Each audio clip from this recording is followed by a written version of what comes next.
Hi everyone, my name is Malaika Foster and welcome back to today's Bible reading. We will be reading from 2 Samuel chapter 11. Let's read together.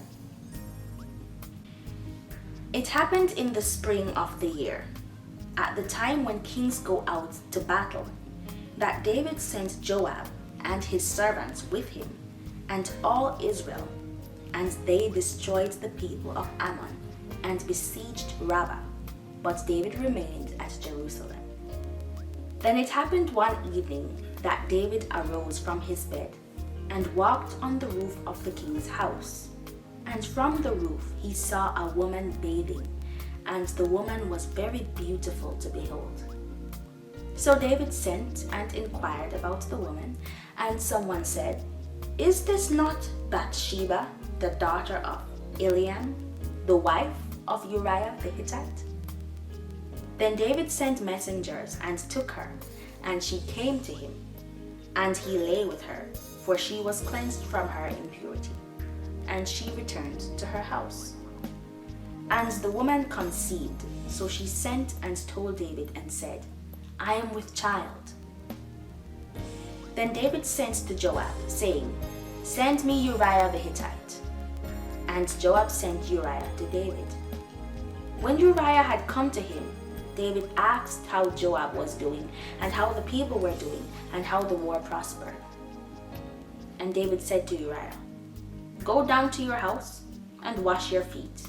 So Uriah departed from the king's house, and a gift of food from the king followed him. But Uriah slept at the door of the king's house with all the servants of his lord, and did not go down to his house. So when they told David, saying, "Uriah did not go down to his house," David said to Uriah, "Did you not come from a journey? Why did you not go down to your house?"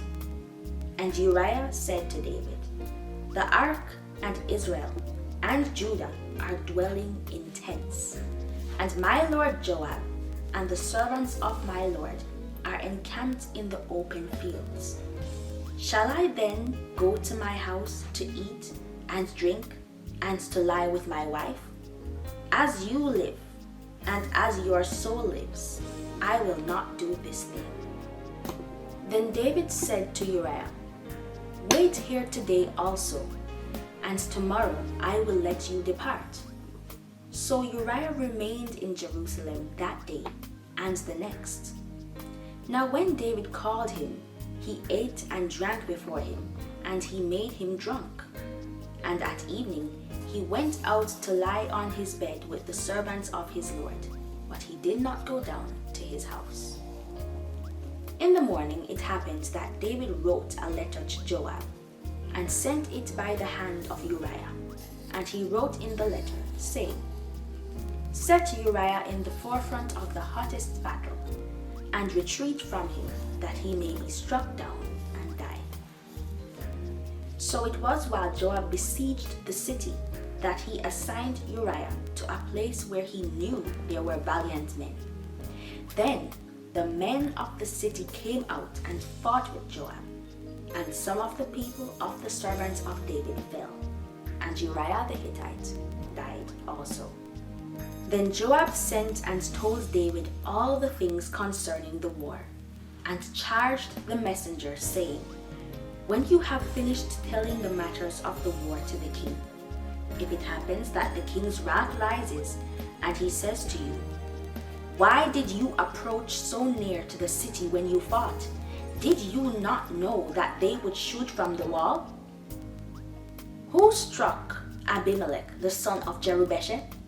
Was it not a woman who cast a piece of a millstone on him from the wall, so that he died in Thebez? Why did you go near the wall? Then you shall say, 'Your servant Uriah the Hittite is dead also.'" So the messenger went and came and told David all that Joab had sent by him. And the messenger said to David, "Surely the men prevailed against us and came out to us in the field. Then we drove them back as far as the entrance of the gate. The archers shot from the wall at your servants, and some of the king's servants are dead, and your servant Uriah the Hittite is dead also." Then David said to the messenger, "Thus you shall say to Joab, 'Do not let this thing displease you, for the sword devours one as well as another. Strengthen your attack against the city and overthrow it. So encourage him.'" When the wife of Uriah heard that Uriah her husband was dead, she mourned for her husband. And when her mourning was over, David sent and brought her to his house, and she became his wife and bore him a son. But the thing that David had done displeased the Lord. Thank you so very much for reading 2 Samuel chapter 11 with me. That sure was a heavy chapter.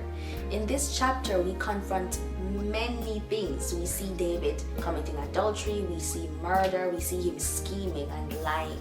He was chosen. He was placed in a position of power, and yet he abused that. How many times has God given us gifts, talents, positions that we have abused, that we have forgotten where God has carried us from and what the purpose of that gift was for? My name is Malaika Foster. Thank you so very much for reading this chapter with me. I hope that I will see you next time. See you at chapter